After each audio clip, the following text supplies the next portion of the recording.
साधारण 2 पद्धतीचे फाउंडेशन्स असतात. एक म्हणजे फुल ग्लॅम म्हणजे छान भरपूर कव्हरेज देणारे, जसं मी आज आत्ता मेकअप केलेला आहे. आणि दुसरं म्हणजे रोजच्या आयुष्यामध्ये नॅचरल फिनिश, नॅचरल लुक देणारे. जेव्हा आपल्याला फुल फेस फाउंडेशन लावायचं आहे, प्रॉपर फुल ग्लॅम मेकअप करायचा आहे, अशा वेळेला माझी जी शेड आहे मॅकची ती आहे NC35. ओके.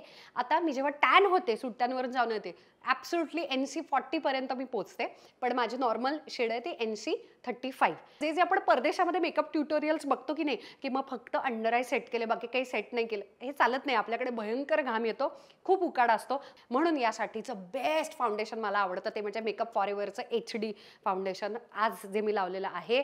आणि त्याच्यातली माझी शेड आहे 3Y40. त्याच्यानंतर मेबिलिनची माझी शेड आहे 310.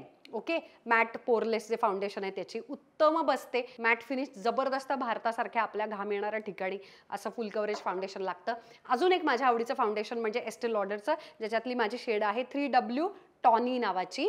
अप्रतिम आहे आणि खूप नॅचरल, तरी सुद्धा फुल कव्हरेज फिनिश देतं. अजून एक माझ्या आवडीचं, थोडीशी इन्व्हेस्टमेंट पण खूप छान आहे, ते म्हणजे शार्लेट टिल्बरीचं एअरब्रश फ्लॉलेस फाउंडेशन. आणि त्याच्यातली माझी शेड आहे 8 वॉर्म. ओके. आणि सुरेख सुरेख फाउंडेशन आहे, अतिशय नॅचरल कमाल लुक देतं. तुम्ही पहिल्यांदा काहीतरी ट्राय करणार असाल तर शेडसाठी मात्र प्रत्यक्षात जाऊन व्हिजिट करा.